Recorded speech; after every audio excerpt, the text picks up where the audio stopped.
मंच की बाई तरफ अवैधनाथ जी महाराज, दिग्विजयनाथ जी महाराज और महाराणा प्रताप जी की प्रतिमा पर माल्यार्पण करते हुए कार्यक्रम को औपचारिक स्वरूप देने की कार्यक्रम।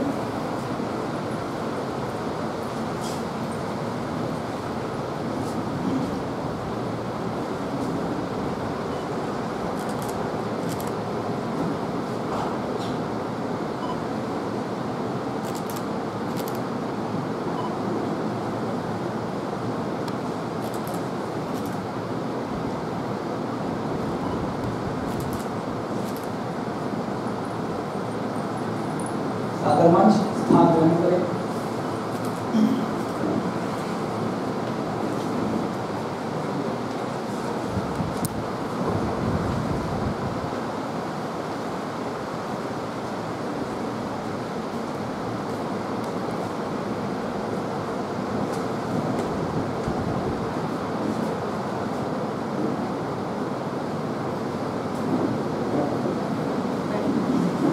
महाराणा प्रताप महाविद्यालय जंगल दूषण गोरखपुर के श्रीराम सभागार में आज़ादी के अमृत महोत्सव की इस पावन बेला पर आयोजित अखंड भारत स्मृति दिवस के इस कार्यक्रम में आप सभी का हार्दिक स्वागत, अभिनंदन।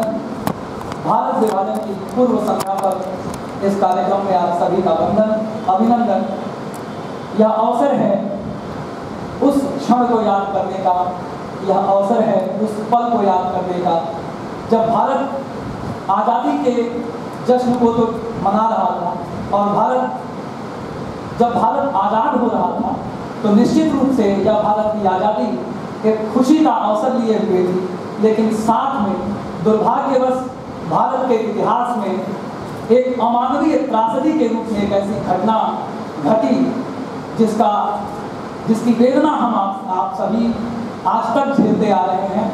भारतीय इतिहास का वो कलंकित दौर, वो कलंकित अध्याय जो निश्चित रूप से हमें सबक लेने के लिए प्रेरित करता है, हमें उस पर चिंतन करने के लिए प्रेरित करता है, जिसके द्वारा हम उस वेदना से बाहर निकलते हुए, उससे सबक लेते हुए आज जो भारत की स्थिति है, एक खंडित भारत का दौर हमें देखने को मिल रहा है। उस खंडित भारत को पुनः अखंड भारत की स्थिति में भारत को परम वैभव तक पहुंचाने के लिए राष्ट्र की आराधना में हम सभी निरंतर अग्रसर होते रहें, बढ़ते रहें। इसी भाव को लेकर के यह कार्यक्रम आयोजित किया गया है।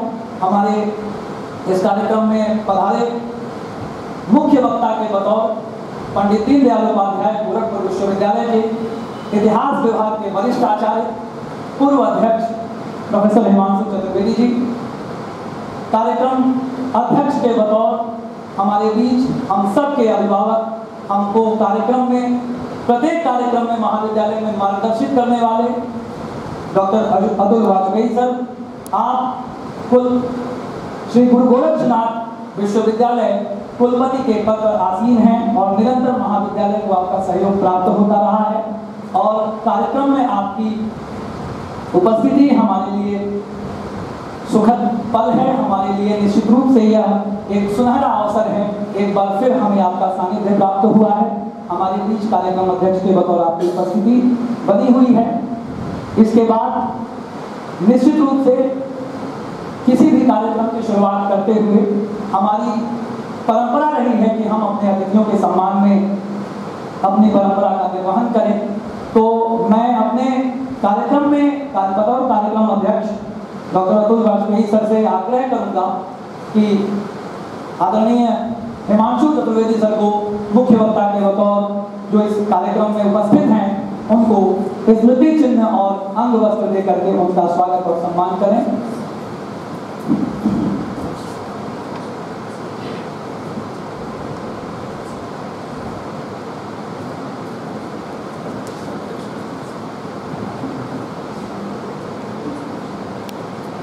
आदरणीय अनुभव श्रीवास्तव मैम उत्तरी और स्मृति चिन्ह के माध्यम से कार्यक्रम को आगे बढ़ाएं और मुख्य वक्ता आदरणीय हिमांशु चतुर्वेदी सर का हार्दिक स्वागत और अभिनंदन करें।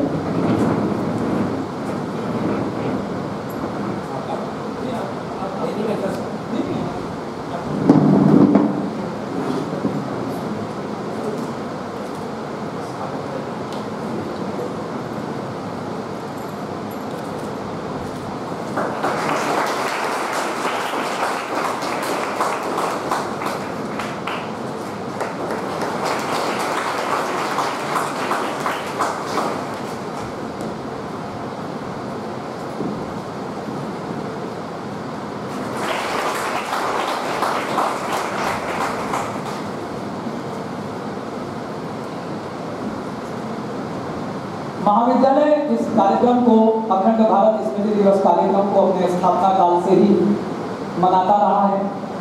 2005 से यह श्रृंखला अनवरत चली आ रही है।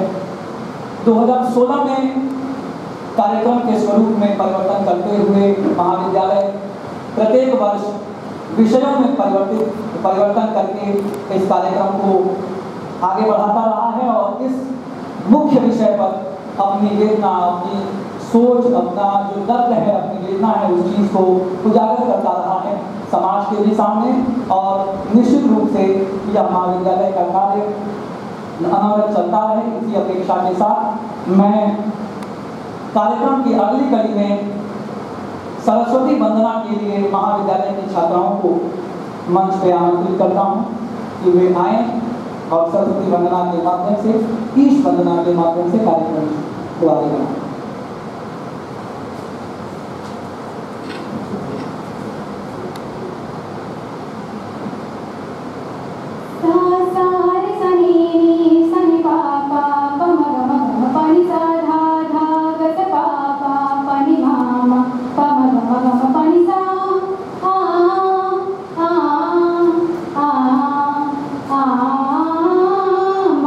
सरस्वती सारे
स्वागतं स्वागतं स्वागतं स्वागतं।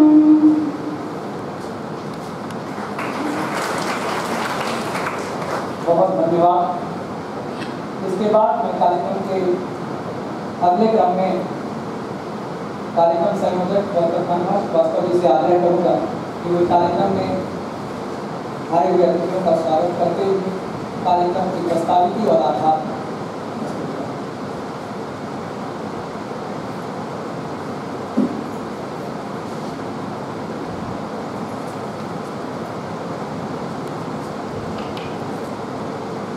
आज़ादी के इस अमृत महोत्सव के पावन अवसर पर महाराणा प्रताप महाविद्यालय जंगल भूषण गोरखपुर द्वारा भारत विभाजन की पूर्व संध्या पर आयोजित अखंड भारत स्मृति दिवस कार्यक्रम में आप सभी का हार्दिक स्वागत, अभिनंदन एवं वंदन करती हूँ।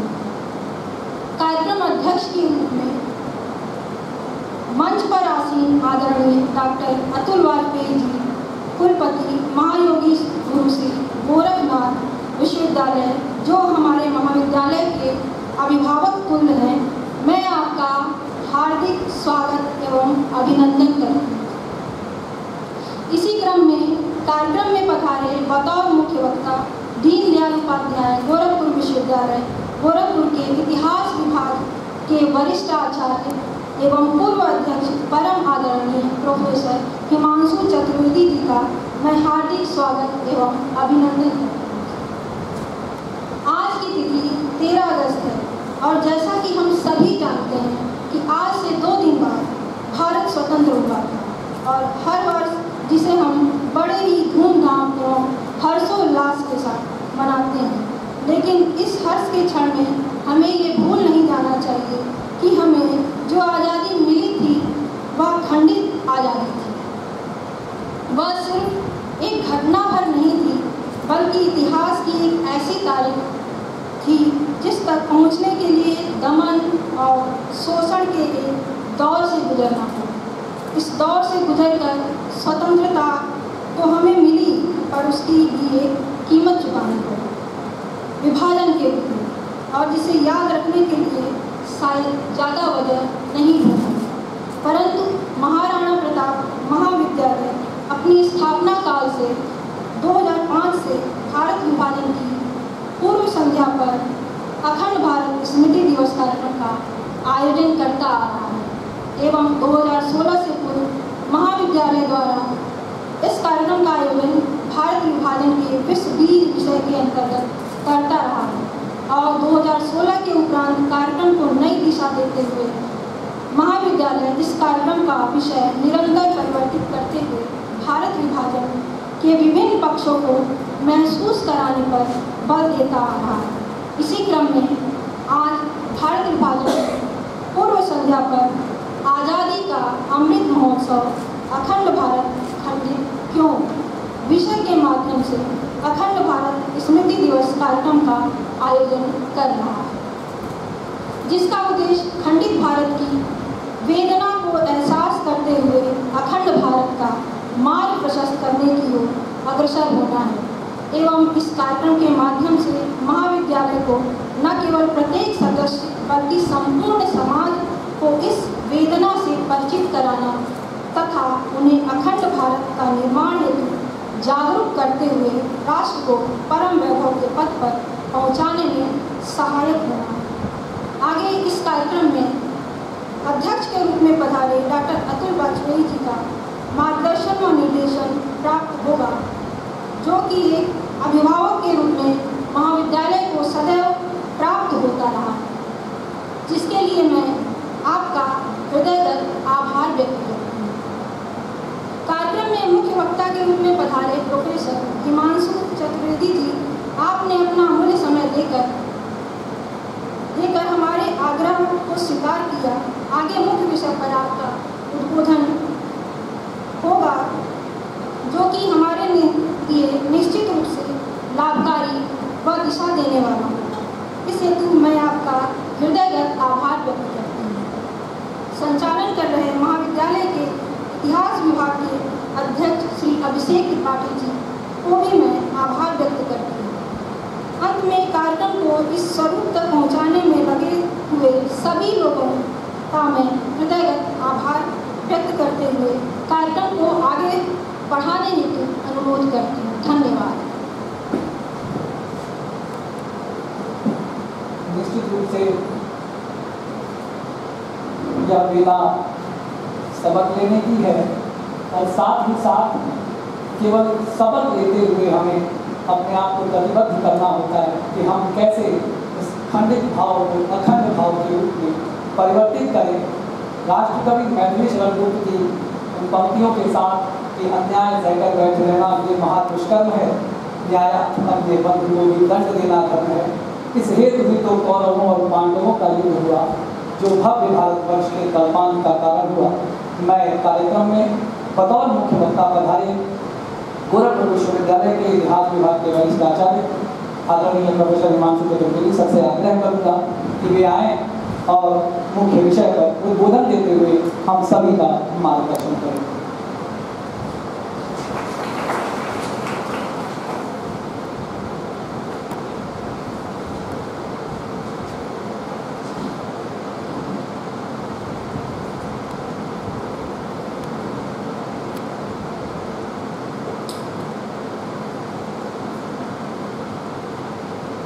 आज़ादी के अमृत महोत्सव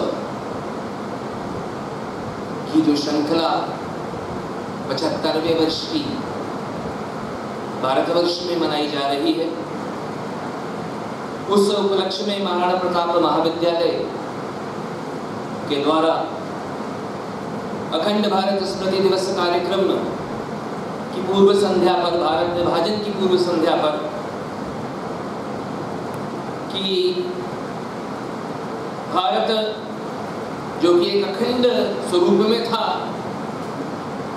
वो यदि विभाजित हुआ तो क्यों विभाजित हुआ, उस इतिहास की कालगणना को समझने के लिए आज हम सब यहाँ एकत्रित हुए हैं। इस कार्यक्रम की अध्यक्षता कर रहे परम आदरणीय डॉक्टर अतुल वाजपेयी जी, सेवानिवृत्त मेजर जनरल अर्थात भारतीय सेना की उस गौरवशाली परंपरा से आते हैं जिसने शायद भारत के ध्वज को तो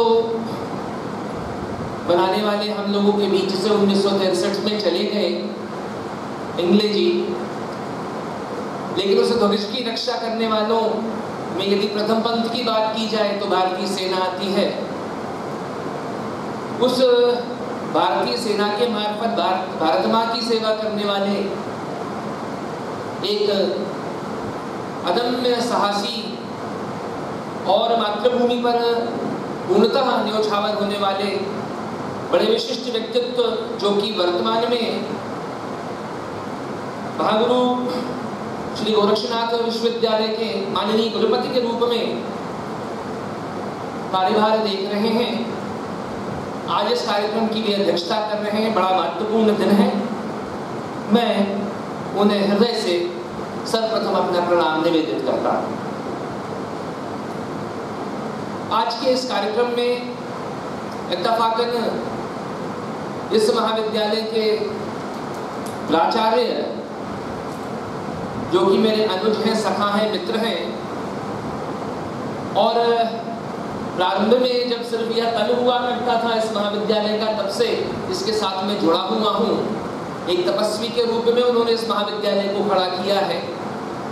वे यहाँ नौकरी नहीं करते हैं, वे इस संस्था को अपने तप से सींचने का कार्य करते हैं। ऐसे डॉक्टर प्रदीप राव, जो कि आज के अत्यंत व्यस्त हैं, उनका स्मरण जरूरी है आज के इस कार्यक्रम में। कार्यक्रम का संचालन कर रहे श्री अभिषेक त्रिपाठी जी, और कार्यक्रम में मंच पर उपस्थित डॉक्टर अनुपमा श्रीवास्तव जी, और उस सबसे भी ज़्यादा महत्वपूर्ण कि यहाँ आने की अभिरुचि मेरी इसलिए सबसे ज़्यादा रहती है कि बहुत सारे जो फैकल्टी मेंबर्स हैं वो मुझे बहुत अच्छे से जानते हैं, मैं उनसे सुपरिचित हूँ। कभी कभी मैं प्रदीप जी से कहता भी हूँ कि वो थोड़े से परेशान हो जाते होंगे कि आप क्यों बार बार मुझे बुलाते हैं, लेकिन उन्होंने कहा कि नहीं, अभी तक तो ऐसी कोई परेशानी नहीं आई है। लेकिन सबसे ज़्यादा जो मेरे लिए उत्साही, एक ऊर्जा भरने वाली चीज़ रहती है यहाँ आते समय, वो रहती है कि इस महाविद्यालय के छात्र और छात्रा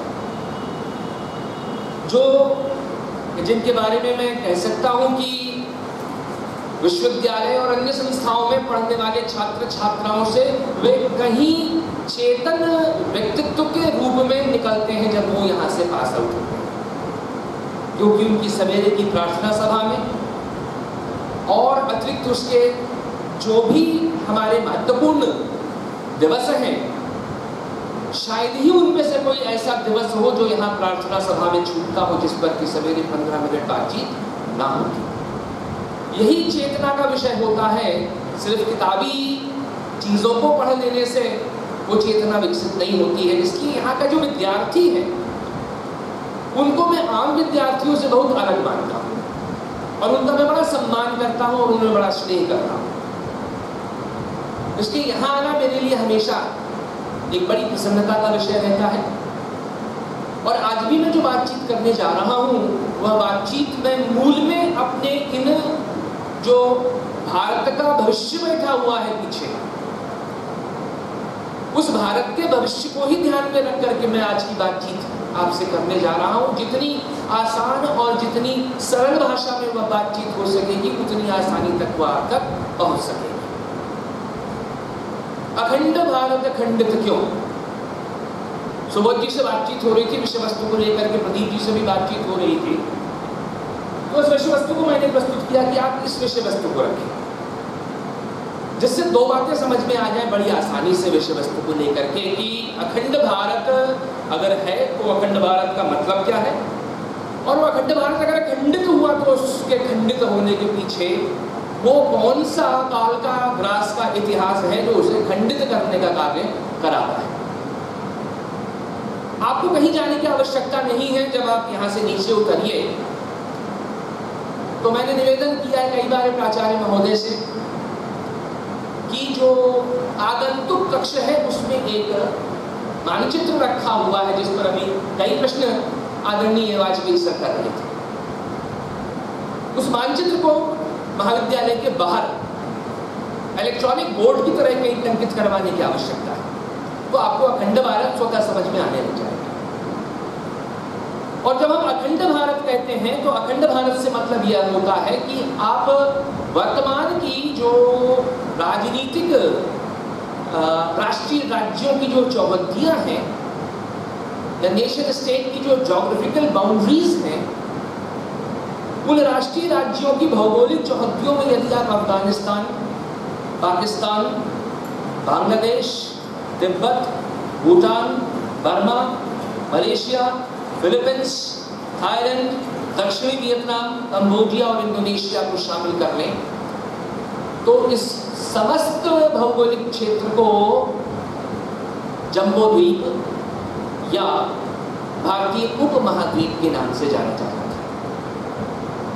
अगर भारत के लगभग 2500 वर्षों के इतिहास को देखने का काम करें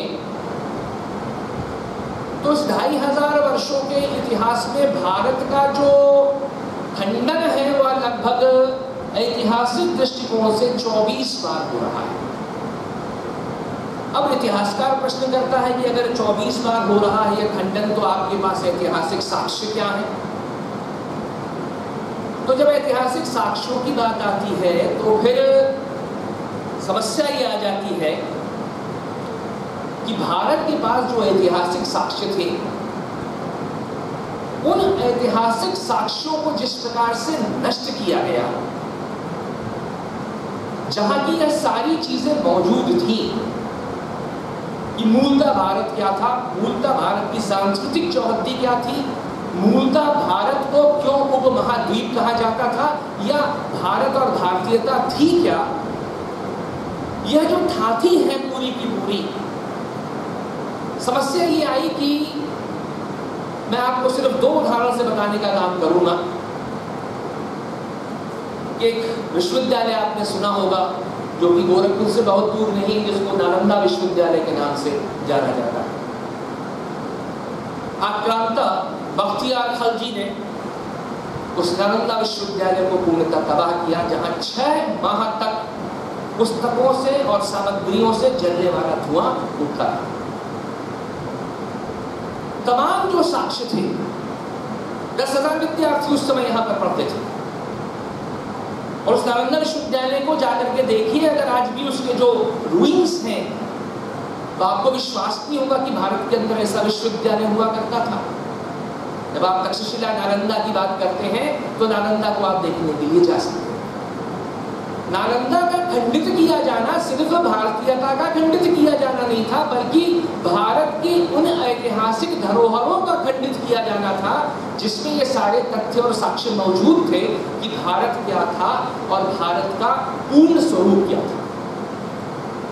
और आगे आप बढ़े तो मैं आपको एक दूसरा उदाहरण दूं जिससे आप लोग सुपरिचित नहीं है, लेकिन ये बड़ी मजे की बात है, बड़ी महत्वपूर्ण बात है। अभी हाल में ही एक पुस्तक लिखी एक बड़ी महत्वपूर्ण इतिहासकार है मीनाक्षी जैन, पद्म सम्मानित है। उस पुस्तक का टाइटल है flight of the deities. Flight of the deities मतलब जो हमारी मूर्तियां हैं, उन मूर्तियों के भागने की प्रक्रिया, उनके उड़ने की प्रक्रिया। अंग्रेजी की टाइटल से यही समझ में आता है, लेकिन साक्ष्य कहाँ गए? जब इससे आप जोड़ करके देखेंगे तो इन आक्रांताओं ने जब मंदिरों पर आक्रमण किए तो मंदिर को अगर नहीं बचा सके तो जो महत्वपूर्ण मूर्तियां थी, चाहे आप जगन्नाथपुरी से शुरू हो जाइए और मथुरा पर उतर करके चले आइए, उन मूर्तियों को निकाल करके स्थानीय लोग और पुजारी एक स्थान से दूसरे स्थान तक चल करके ले जाते थे, जिससे मूर्ति खंडित ना हो। और फिर वह मूर्ति स्थितियां सामान्य होने पर 100 साल, 150 साल, 200 साल बाद लौट करके अपने उस स्थान पर लौटी जिस स्थान पर वो स्थापित हुआ करती थी। यह है भारत के इतिहास को नष्ट करने की एक गाथा, जिसको मैं सिर्फ आपको उदाहरण से बता रहा हूं। बख्तियार जब मुड़ा उत्तर पूर्व की ओर, तो उत्तर पूर्व में भी बड़ी महत्वपूर्ण ऐतिहासिक साक्ष्य मौजूद थे, और वहां पर भी उसने जब जलाने का काम और चीजों को खंडित करने का काम शुरू किया, तो उस जमाने की जो मैं बात कर रहा हूं आपसे बख्तियार खलजी की, तो वहां से बड़ी मात्रा में सभी साक्ष्यों को लेकर के जो बौद्ध धर्मावलंबी थे वो तिब्बत की ओर जाने का काम करते थे। ये घटना मैं आपको बता रहा हूँ 7वीं से 8वीं शताब्दी में। और चीन का जो तिब्बत के ऊपर इन्वेजन हुआ 1952 में, उसके बाद से फिर यह खांसी लौट करके भारत उन्हीं रास्तों से आई है, और अनुवाद चल रहा है इस समय बड़े महत्वपूर्ण केंद्रों पर, जिससे ये निकलेगा कि भारत का मूल क्या था, भारत कहाँ फैला, क्योंकि उसमें बहुत सारे ग्रंथ तिब्बती भाषा में उनको ट्रांसलेट कर दिया गया, अब उन्हें पुनः संस्कृत और भारतीय भाषाओं में ट्रांसलेट किया जाए। अर्थात ये साक्ष्य जो गए यहाँ से उठ करके पुनः वापस लौट करके आए, लगभग आप ये समझ लें कि 1300 वर्षों के बाद। ये भारत के जब विखंडन की बात हो रही है, तो इस विखंडन के आपको मर्म को, आपको आधार को समझना होगा। सिर्फ मोहम्मद अली जिन्ना और नेहरू के झगड़े से आप भारत के विखंडन को नहीं समझ सकते। इसकी जड़ें गहरी नहीं है, बहुत गहरी है। कैसे समझे आप इन जड़ों को? उनको ऐसे समझना होगा कि अभी मंच पर हम लोग आए, भारत माता की तस्वीर लगी हुई है, मां शारदा की तस्वीर लगी हुई है, शिवावतार महागुरु गोरक्षनाथ जी की तस्वीर लगी हुई है, उधर महाराणा साहब जी की फोटो लगी हुई है, ब्रह्मलीन महंत दिग्विजयनाथ जी की फोटो लगी हुई है, और ब्रह्मलीन महंत वैद्यनाथ जी की फोटो लगी हुई है। अर्थात मैंने या आज के दीक्षा कर रहे महानुभावों ने किसी एक के ऊपर फूल अर्पित करने का काम नहीं किया कि हम किसी एक को ही मानते हैं और हम किसी दूसरे को नहीं मानते। मतलब क्या है कि भारत और भारतीयता समावेशी है। समावेशी मतलब कि वो हर अच्छे मार्ग को स्वीकार करने के लिए तैयार है और तत्पर है। लेकिन 8वीं शताब्दी में भारत के अंदर एक ऐसी संस्कृति का आगमन हुआ जो संस्कृति अनन्यवेशी थी, समावेशी नहीं थी। और जब मैं अनन्यवेशी और समावेशी की बात करता हूं, इस उदाहरण के साथ मैंने आपसे बातचीत शुरू की, तो मेरे कहने का मतलब ये कि भारत कभी ऐसा राज्य नहीं रहा, ऐसा राष्ट्र नहीं रहा जिस राष्ट्र के अंदर उसके भीतर धर्म क्या होंगे, पूजा पाठ का तरीका क्या होगा, मंदिर की चौहद्दियां कैसी होंगी, किस प्रकार की मूर्तियां होंगी, इसको लेकर के कभी एक सिंगल बुक से भारत ने चलने का काम नहीं किया कि इस पुस्तक में ये लिखा है यह करिएगा तभी आप हिंदू हैं, इस पुस्तक में ये लिखा है आप यह नहीं करिएगा तो आप हिंदू नहीं हैं। और यह अनन्यवेशी जिसकी मैं बातचीत कर रहा हूं, जो दाखिल हो रही है भारत में 8वीं शताब्दी में, वह अनन्यवेशी मात्र एक पुस्तक के आधार पर चलने वाली संस्कृति थी, और उस पुस्तक को जो नहीं मानता था हर उस संस्कृति को और सभ्यता को नकारने का काम करती थी। अर्थात जब पानी में आप कोई रंग डालते हैं, केमिकल रिएक्शन होता है, तो आप पाते हैं कि पानी हमेशा के लिए अपना रंग खो देता है। लेकिन इस भारतीयता के इस स्वच्छ जल में जब यह अनन्यवेशी संस्कृति आक्रमण कर रही है या घुस रही है, जिसको कि मैं गजनी की तलवार का नाम देता हूं, तो भारत और भारतवासियों का वो पहला कहिए एक संप्रेषण है, एक कम्युनिकेशन है कि भारतीय संस्कृति पहली बार एक ऐसी संस्कृति का सामना कर रही है जिसको हम अब्राहमिक रिलीजन्स कहते हैं। अब्राहम रिलीजन्स का मतलब religions governed bye a book, कि पुस्तक में जो लिखा है सिर्फ वही होना चाहिए, उसके अतिरिक्त वो किसी और अन्य चीज को मानने का कार्य नहीं करेंगे। इसीलिए सवाल आज के युवाओं से सबसे पहला ये उठता है या करना पड़ता है, जब एक शब्द है जिसके लिए दीनदयाल जी ने कहा कि इस शब्द का जो हिंदी में जो अंग्रेजी में अनुवाद किया गया उसने सर्वनाश किया सबसे ज्यादा, और वह शब्द है कि धर्म को रिलीजन के रूप में ट्रांसलेट कर दिया गया। भारत में धर्म का मतलब रिलीजन न कभी था और न कभी है और न कभी रहेगा, क्योंकि भारत कभी भी थियोक्रेटिक स्टेट नहीं रहा है। थियोक्रेटिक मतलब कि वो किसी एक किताब के ऊपर चलने वाले धर्म को मानता हो उसका राज्य, भारत कभी ऐसा नहीं रहा। इसलिए भारत के अंदर आपको ना पोप मिलेगा और भारत के अंदर ना आपको खलीफा मिलेगा।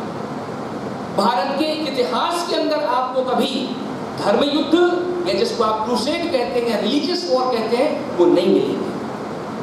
उन जिहाद और क्रूसेड्स को आप भारतीय इतिहास में देखने का काम नहीं करेंगे कि कोई भारतीय राजा निकला और तलवार लेकर के उसने कहा कि मैं सनातन स्थापित कर दूंगा पश्चिम एशिया में, मैं हिंदू धर्म स्थापित कर दूंगा जाकर के यूरोप के अंदर। भारत के इतिहास में ऐसा उदाहरण नहीं मिलेगा। क्यों? क्योंकि भारत प्रारंभ से ही समावेशी रहा। ये उसका पहला टकराव हो रहा था इन अनन्यवेशियों के साथ। ये जो टकराव है यहीं से एक विखंडित भारत की तस्वीर बननी शुरू हो रही है। गलती हम ये करते हैं कि हम सीधे कूद करके जिन्ना पे आते हैं और सीधे कूद करके 1947 पर आते हैं। नहीं, लंबा इतिहास, और उस लंबे इतिहास में आपको ये समझना होगा कि 8वीं और 9वीं शताब्दी तक ये स्थापित हो चुका था कि इस्लाम की जो अवधारणा है दारुल हर्ब और दारुल इस्लाम की, अर्थात वह भूमि जो इस्लाम को नहीं स्वीकार करती है उसको तलवार के जोर पर उसको स्वीकार कराया जाएगा या परिवर्तन किया जाएगा। ठीक इसी प्रकार के अनन्यवेशी आपको देखने को मिलेंगे फिर गोरी संस्कृति के रूप में, या जिनको आप गोरे या अंग्रेज कहते हैं।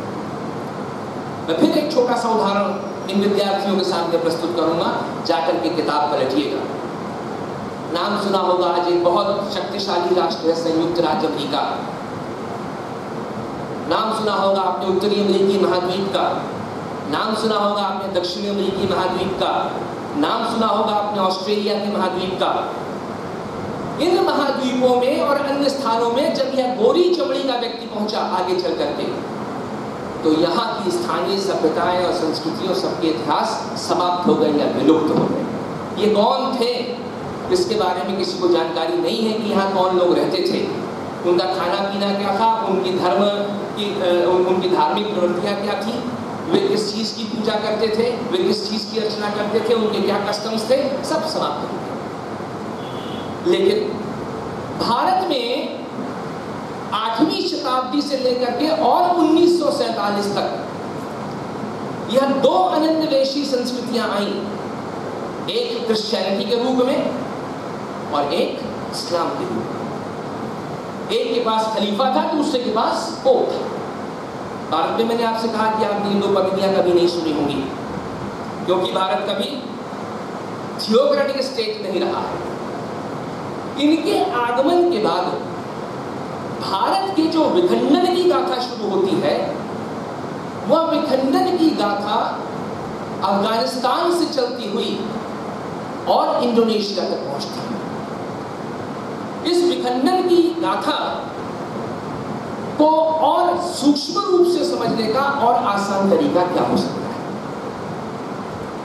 आपने कहा या हमने कहा कि 1947 में हम स्वतंत्र हो गए, लेकिन 1947 में कौन स्वतंत्र हुआ? क्या भारत था 1947 का? अभी आपको ये भी मालूम है कि नहीं? हम किससे लड़ रहे थे, किसके लिए लड़ रहे थे, क्यों लड़ रहे थे, कौन थे जो भारत की बात कर रहे थे और कौन थे जो मॉडर्न इंडिया की बात कर रहे थे? दोनों के बीच में भेद समझना होगा। जब इस भेद को समझने की आप कोशिश करेंगे तो फिर आप 8वीं शताब्दी से एक निरंतरता बनाते हुए चलेंगे। जैसे आपके दिमाग में ये प्रश्न भी उठेगा कि विखंडित तो हुए, लेकिन हम बच कैसे गए? हमारी सारी की सारी संस्कृति कैसे बच गई, हमारी प्रथाएं कैसे बच गई, हमारे रीति रिवाज कैसे बच गए, हमारी बोली कैसे बच गई, हमारी पहनावा कैसे बच गया, हमारा खान पान कैसे बच गया, हमारी पूजा के तरीके कैसे बच गए? तो उधर गजनी आ रहा है और इधर भारत के अंदर आप पाएंगे कि शंकराचार्य के द्वारा 4 कोनों में 4 मठों की स्थापना की जा रही है। ये 4 मठ जो स्थापित किए जा रहे हैं, ये राज्याश्रित मठ नहीं है। और यहाँ पर जो 10 प्रमुख साधु परिवारों को स्थापित किया जा रहा है, जिनको दशनामी कहा जाता है, इन्हीं दशनामियों के द्वारा और शंकराचार्य की स्थापना के ठीक बाद या उसके साथ साथ गुरु गोरक्षनाथ और नाथ संप्रदाय आ रहा है। वह भी राज्याश्रित नहीं है। और उस नाथ संप्रदाय के आने के पश्चात भक्ति आंदोलन निकल करके आ रहा है, वो भी राज्याश्रित नहीं है। और इन तीनों को अगर आप उठा करके देखेंगे तो इन तीनों में किसी प्रकार का हिंदू धर्म में या हिंदू रीति रिवाजों में तीनों में किसी प्रकार की कोई जात पात की बात नहीं बनी। तो ये कंस्ट्रक्शन ऑफ द जात पात आया कहां से? ये अलग एक मामला है। अर्थात निरंतरता में भारतीय समाज के उस त्रासदी के काल में यह विभिन्न जो ऋषि परंपराओं की धारा है, ये भारत को संभालने का काम करती चली आ रही है। और इनके साथ ही साथ भारत के अंदर खासकर जब अंग्रेजों का आगमन हो रहा है, तो उन अंग्रेजों के आगमन के पश्चात भारत को जिस प्रकार से खंडित किया जा रहा है, वो पहले दौर के खंडन से भी ज्यादा खतरनाक है। पहले दौर के खंडन में तो आप आते हैं तो क्या हुआ साहब? अयोध्या राम मंदिर तोड़ दिया, मथुरा में केशव कटरा को तोड़ दिया। तोड़ा ही नहीं, सिर्फ जब आए तो गजनी साहब तो बाहर से आए थे, लेकिन फिरोज शाह तुगलक लगे ही रहते थे। उन फिरोज शाह तुगलक साहब ने मथुरा का दूसरा डिस्ट्रक्शन किया, और मथुरा का दूसरा डिस्ट्रक्शन करने के बाद मंदिरों की जमीन को कसाईवाड़ों को दिया गया। ये मैं नहीं कह रहा, वो इतिहास के साक्ष्यों में लिखा हुआ है। और जो मूर्तियां थी उनको कसाईयों को दी गई तोड़ करके कि इससे बटखरा बनाओ और इससे बटखरे से तोड़ करके मांस बेचने का काम। ये प्रहार किस पे था? ये प्रहार हम पे और आप पे था कि आपका इष्ट जब आपको नहीं बचा सकता है तो आप हमसे कैसे बचेंगे। ये इतनी गहरा प्रहार हो रहा था। सोमनाथ को तोड़ दिया गया, चलिए कोई बात नहीं, सब बन जाएगा दोबारा।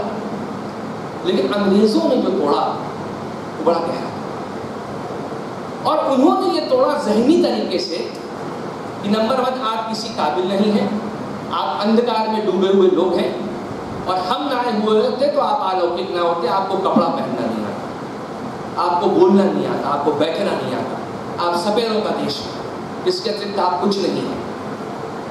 और जिस प्रकार का विखंडन उन्होंने शुरू किया, जिस विखंडन को ज़हनी विखंडन कहा जाता है, उस विखंडन की गाथा जो है वो बड़ी ही गहरी है और बहुत ही ज़्यादा वो डरावनी है। इसी डरावनी गाथा से 19वीं शताब्दी के अगर मैं सीधे इतिहास में लौट कर आऊँ तो उसके पहले मैं 1947 का भारत आपको बताऊँ। पाकिस्तान आपको मालूम है, इतना ही जानते हैं, बंटवारा हो गया। और ये बंटवारा भी मैं आपको बता दूं कि आधुनिक विश्व के इतिहास में मानव की त्रासदी का इससे बड़ा इतिहास नहीं है। 19वीं शताब्दी और 20वीं शताब्दी तो आप छोड़ दीजिए, ह्यूमन जो ट्रांसफर हुआ है, अर्थात परिवारों को जो एक जगह से हटा करके दूसरी जगह हटाया गया है, समस्त इतिहास के अंदर इतनी बड़ी त्रासदी का इतिहास मौजूद नहीं। ये इतनी बड़ी त्रासदी, कितने मरे, कितनों के घर उजाड़ दिए गए, कितनी माँ और बेटियों के जीवन बर्बाद कर दिए गए, इन आंकड़ों को अभी तक खोलने की हिम्मत नहीं हो रही है, जो कि रखे हुए हैं अभिलेखागारों के अंदर। मैं स्वयं वहाँ जा चुका हूँ, लेकिन अभी भी कुछ फाइलें मुझे तक देखने के लिए उपलब्ध नहीं कराई गई। जबकि सुबोध जी जानते हैं कि भारतीय इतिहास अनुसंधान परिषद का मैं इस समय सदस्य के रूप में भी काम कर रहा हूँ। वो इतनी भयावह फाइलें हैं, समझिए उस त्रासदी। 1947 में एक ओर तो गया पाकिस्तान निकल करके, एक और गए निकल करके 565 देशी राज्य जिनको मिलाना था भारत के संग में, एक और फंसा हुआ था पांडिचेरी फ्रांसीसियों के हाथों में, एक और फंसा हुआ था गोवा पुर्तगालियों के हाथों में, और 1857 से सिर्फ 1947 के बीच में अगर आप आ जाइए तो बर्मा निकला, नेपाल निकला, ये सारी के सारे क्षेत्र भारत के हाथ से निकलते गए, उसके खंडन होते गए। इन खंडनों में अगर हम 19वीं शताब्दी में ये कहते हैं कि इमर्जेंस ऑफ मॉडर्न इंडिया, अर्थात एक मॉडर्न आधुनिक इंडिया इमर्ज कर रहा है ब्रिटिश शासनकाल के दौरान, तो फिर कोई बहस की बात नहीं बचती। मॉडर्न इंडिया जो इमर्ज कर रहा था वो हमें मूल से समाप्त करने वाला मॉडर्न इंडिया इमर्ज कर रहा था। वहां पर भारत कैसे कंटेस्ट कर रहा था, जब उस कंटेस्ट पर आइएगा, था भारत अपने को कैसे बचा रहा था, तब आपको समझ में आएगा कि उस समय यह जो अनन्यदेशी आए थे, ये 19वीं शताब्दी में किस तरीके से रिएक्ट करने का काम कर रहे हैं और कैसे भारत के विखंडन की ओर भारत जा रहा है। 19वीं शताब्दी में मैंने आपसे कहा कि बड़ा भयंकर बहुत ही भयंकर ये काल है संक्रमण का, जब समस्त भारतीयता को नष्ट किया जा रहा है। उस भारतीयता को बचाने के लिए, जहां मैंने शुरू में आपसे कहा आदि शंकराचार्य से लेकर के नाथ योगियों से लेकर के और भक्ति आंदोलन तक की मैंने आपसे बातचीत की, तो यहाँ पर फिर निकल करके आ रहे थे स्वामी विवेकानंद और दयानंद सरस्वती और अन्य इस प्रकार की हस्ती। शिकागो में खड़े होकर के जब स्वामी विवेकानंद ने कहा कि गलत से कहो हम हिंदू हैं, तो वो किसी राजनीतिक दल का प्रचार नहीं कर रहे थे, वो सनातन हिंदू और हिंदुत्व के ऊपर जो लगभग 750 वर्षों से आक्रमण चल रहा था, वो 750 वर्षों के आक्रमण की गाथा बता रहे थे और कह रहे थे कि हम क्या हैं, कहां से हमारी जड़ें आती हैं, हम कौन हैं। वह बातें जब उन्होंने उठाई तो भारत को जो गुलामी का दंश झेलना पड़ रहा था, उस गुलामी के दंश से उस मॉडर्न इंडिया में इमरजेंस में कुछ महत्वपूर्ण लोग आए जिनके नाम भारत के इतिहास की पुस्तकों से गायब है, या जिनके लिए यह कह दिया गया कि इन्होंने भारत के अंदर कम्युनलिज्म को बढ़ाने का काम किया, सांप्रदायिकता को बढ़ाने का काम किया। निर्णय इस भावी पीढ़ी को करना है। लोकमान्य तिलक ने नाम दिया शिवाजी महोत्सव का। तो शिवाजी महोत्सव क्यों महत्वपूर्ण थे? वहीं से समावेशियों और अन्वेषियों के बारे में समझना पड़ेगा आपको, जिस झगड़े की बात मैं 8वीं शताब्दी से कर रहा हूं।